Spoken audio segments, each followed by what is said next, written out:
नमस्कार बच्चों, आज है आप लोगों के लिए क्वेश्चन नंबर 127। ये क्वेश्चन नीट यूजी 2025 में आ चुका है और आज हम लोग इसको डिटेल में समझेंगे। Cardiac activities of the heart are regulated by. हमारे हार्ट का कार्डियक एक्टिविटी कौन रेगुलेट करता है? बच्चों, इस क्वेश्चन का आंसर जानने के लिए हम लोगों को डिटेल में समझना होगा कि हार्ट की एक्टिविटी को कौन रेगुलेट करता है। देखिए, टोटल 3 ऑर्गन हमारे हार्ट के एक्टिविटी को रेगुलेट करता है। सबसे पहला तो खुद हमारा हार्ट ही है, ठीक है।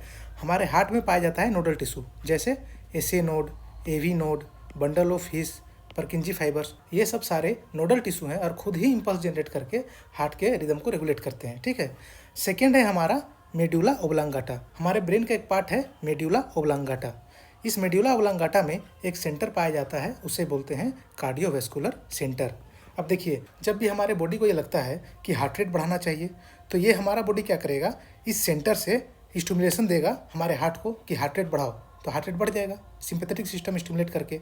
और जब देखेगा कि नहीं, अब ज़रूरत नहीं है हार्ट रेट का, उसको कम रखना है, तो यहाँ से फिर से सिग्नल देगा हार्ट को कि हार्ट रेट कम कर दो, तो हार्ट रेट कम हो जाएगा, ठीक है। तो ये सेंटर कहाँ है? मेड्यूला ओब्लांगाटा में। उस सेंटर को बोलते हैं कार्डियोवैस्कुलर सेंटर। थर्ड ऑर्गन है बच्चों हमारा एड्रिनल ग्लैंड। ये पाया जाता है ठीक हमारे किडनी के ऊपर में, और इसका 2 पार्ट होता है, एड्रिनल कोर्टेक्स ये बाहर वाला और एड्रिनल मेड्यूला ये अंदर वाला। हमारा एड्रिनल मेड्यूला 2 हार्मोन सीक्रेट करता है, एड्रिनलिन और नोरेड्रिनलिन। ये दोनों ही हार्मोन हार्ट को स्टिमुलेट करके हार्ट रेट को बढ़ाते हैं। तो बच्चों, इस तरीके से 3 ऑर्गन्स टोटल हमारे हार्ट के एक्टिविटी को रेगुलेट करते हैं। पहला खुद हमारा हार्ट, दूसरा मेडुला ओब्लांगाटा और तीसरा एड्रिनल ग्लैंड। अब बच्चों, आइए इस क्वेश्चन का आंसर समझते हैं। Cardiac activities of the heart are regulated by nodal tissue. बिल्कुल सही बात है, SA node, AV node. B हो गया special neural centre in medulla oblongata, जिसको हम लोग क्या बोल रहे थे, कार्डियोवैस्कुलर सेंटर, तो ये भी सही हो गया।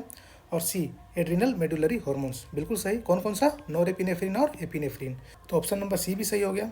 ऑप्शन डी है एड्रिनल कोर्टिकल हार्मोन्स। बच्चों, एड्रिनल कोर्टेक्स से एल्डोस्टेरोन, कोर्टिसोल ये सब रिलीज होता है, जो कि डायरेक्टली हार्ट के रिदम को इफेक्ट नहीं करता है। तो कौन कौन सा सही हो गया?